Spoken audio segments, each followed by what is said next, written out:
পুকুরিয়াতে নাটক চলবে না। পঞ্চায়েত প্রধানকে ডাইরেক্ট আমরা জানাচ্ছি আপনাদের মধ্য দিয়ে যে নাটক উনি শুরু করেছেন, অবিলম্বে সেই নাটকের চ্যাপ্টা ক্লোজ করতে বলুন, নাহলে ওনাকেই ছবি করে এবার টাঙাবো। প্রশাসন যদি এর প্রতিক্রিয়া না নেয়, প্রত্যেকটা মানুষের জীবনকে যদি দুর্বিষহ করে তুলে, নাটক বন্ধ না হলে ওনাকে ছবি করে টাঙাবো। কামারপুকুরের পুকুরিয়া গ্রামের প্রধানকে এমনটাই মন্তব্য করলেন বিজেপি নেত্রী দোলন দাস। বিজেপির অভিযোগ, কামারপুকুরের পুকুরিয়া গ্রামের প্রধানের নেতৃত্বে গতকাল রাতে অশান্তি করা হয়।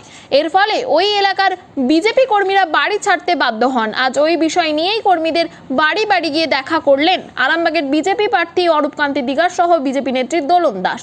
এদিন এই বিষয় নিয়ে বিজেপি নেত্রীর মুখ থেকে কড়া মন্তব্য করতে শোনা যায়। এলাকার একজন বাসিন্দা জানান, প্রধান নাকি এলাকার মহিলাদের ঝাঁটাই করে মার্বেল বুনেছেন। প্রতিদিন নেশা করে অত্যাচার করা হয়, এমনটা অভিযোগ করছেন ওই এলাকার একজন মহিলা। এই বিষয়ে আরো কি জানাচ্ছেন তারা, ওনাদের থেকে শুনবো বিস্তারিত। 24 আওয়ার্স আরামবাগের রিপোর্ট।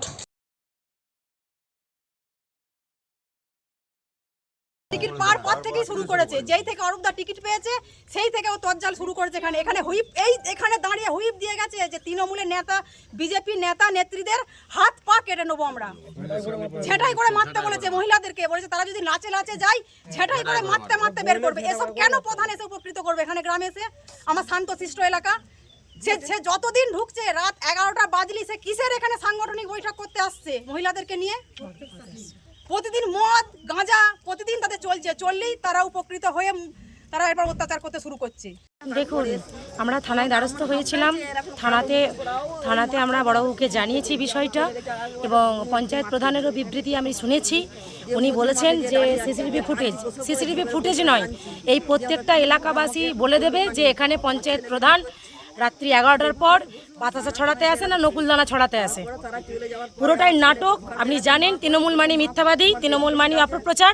উনি তো মিষ্টি খাওয়াচ্ছেন, ওনারা তো জিতে গেছেন পুকুরিয়া বুথ, তাহলে তো ভয় কিসের? কি হারানোর ভয়? জিদে যদি কেউ যায় তারা মিষ্টি খাওয়াচ্ছেন, আবির খেলা শুরু করে দিয়েছেন, তাহলে হারানোর ভয় কিসের? ধমকানো চমকানো ভয়টা কিসের? এখানে বাতাসা গুড় বাতাসা 11টার পর বিলোনা হয় না। পুকুরিয়াতে নাটক চলবে না। পঞ্চায়েত প্রধানকে ডাইরেক্ট আমরা জানাচ্ছি আপনাদের মধ্য দিয়ে যে নাটক উনি শুরু করেছেন, অবিলম্বে সেই নাটকের চ্যাপ্টা ক্লোজ করতে বলুন, নাহলে ওনাকেই ছবি করে এবার টাঙাবো। প্রশাসন যদি এর প্রতিক্রিয়া না নেয়, প্রত্যেকটা মানুষের জীবনকে যদি দুর্বিষহ করে তুলে, নারকীয়ভাবে যদি পুকুরিয়ার মেয়েদেরকে যন্ত্রণা দেওয়ার চেষ্টা করে, সন্দেশখালী দ্বিতীয় রূপ করে, তাহলে কিন্তু পঞ্চায়েত প্রধান আর পঞ্চায়েত প্রধান থাকবে না। প্রধানের চেয়ারটাই বসেছেন, মানে সরকারি দপ্তর উনি সামলাচ্ছেন। সো সরকারি দপ্তরটাকে উনাকে ভালো করে সামলাতে বলুন। ওনাকে রাত কাটাচ্ছে, এটা পশ্চিমবাংলার উন্নয়ন। লজ্জা করে না পঞ্চায়েত প্রধানের? পঞ্চায়েত প্রধানের কাজ এলাকার মানুষকে শান্ত রাখা, তার এলাকার মানুষকে মদ দাড়ি বিড়ি গেঁজা দিয়ে এলাকার মানুষকে সন্ত্রাস সৃষ্টি করা পঞ্চায়েত প্রধানের কাজ নয়। আগে ওনার ডিউটিটা ঠিক করে পালন করতে বলুন, নাহলে পঞ্চায়েত আগে মমতা ব্যানার্জিকে নবান্ন থেকে নামানোর আগে পঞ্চায়েতের চেয়ার থেকে ওনাকে তুলে নামাবো। আমি যখন থেকে টিকিট পেয়েছি, এইটা আমার বুথ, হ্যাঁ, গোঘাট থানার 45 নম্বর বুথ, পুকুরিয়া উচ্চ বিদ্যালয়, এখানে আমার বুথ। যখন থেকে টিকিট পেয়েছি তখন থেকে এলাকার একজন তৃণমূল দুষ্কৃতী, হ্যাঁ, তিনি এখন গ্রাম পঞ্চায়েতের প্রধান হয়েছে, গ্রাম পঞ্চায়েত প্রধান হয়েছেন। উনি বারে বারে এসে এখানকার এলাকা বিভিন্ন জায়গায় উত্তপ্ত করে। প্রত্যেকদিন তার রুটিন ওয়াইজ কাজ হলো তার উত্তপ্ত করা। আসতো, তার সত্ত্বেও আমাদের কর্মীরা বিজেপিকে ভালোবাসে, তা চুপচাপ থাকে, হ্যাঁ, চুপচাপ থাকে। তারা তাদের মতন রাত্রেবেলা ফিস্টি করে, মদ খায়, মাংস খায় করে, এরম করে রাত্রি 1টা 2টো পাড়ার মধ্যে বাইক চলছে, এরম করে। করার পর ভোট যত আসে তত তাদের বাড়ি বাড়ি মানে কোপাটে ধাক্কা দেওয়া, হ্যাঁ, বিভিন্ন বাড়িতে যে মানে গালাগালি করা, হ্যাঁ, অশ্লীল ভাষায় গালাগালি করা। তাদেরকে বের করে আনে মারধর শুরু করে। তাতে করে তারা সমস্ত এলাকাবাসী ভয়ে তাদেরকে এমন ছুটি যে তারা ঘরে আসে না, রাত্রেবেলা মাঠে কাটায়। আজ কি করলেন? আর অপরাধটা কি? অপরাধটা করে বিজেপি করে বলে। আজ কি করলেন? হ্যাঁ, আজকে কিছু নয়, আজকের আগে তো ভোটের দিনে তো, ভোটের রাতে তো ঘটনা ঘটেছে। ভোটের পর দিনে তো ওই রাত্রেবেলা বাইক বাহিনী নিয়ে এসে এখানে হাঙ্গামা করছে, মারধর করছে। এই ছেলেটা কোনো কিছুই করে না, একে কেস দিয়েছে।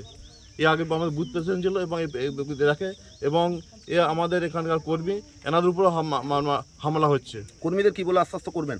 কর্মীদেরকে বলছি আমরা লিগালি যেটা আমাদের থানাতে জানার দরকার, এটা জানিয়ে এসেছে, আমরাও জানাবো। আমরা চাইবো উপযুক্ত ব্যবস্থা থানা নিক, না হলে কিন্তু মানুষ আস্তে আস্তে দেয়ালে পিঠ ঠিকছে। জনগণ থাকতে পারছে না, জনগণ অত্যাচারিত হচ্ছে। এবং রাত্রেবেলা ঘুম কেড়ে নিয়েছে।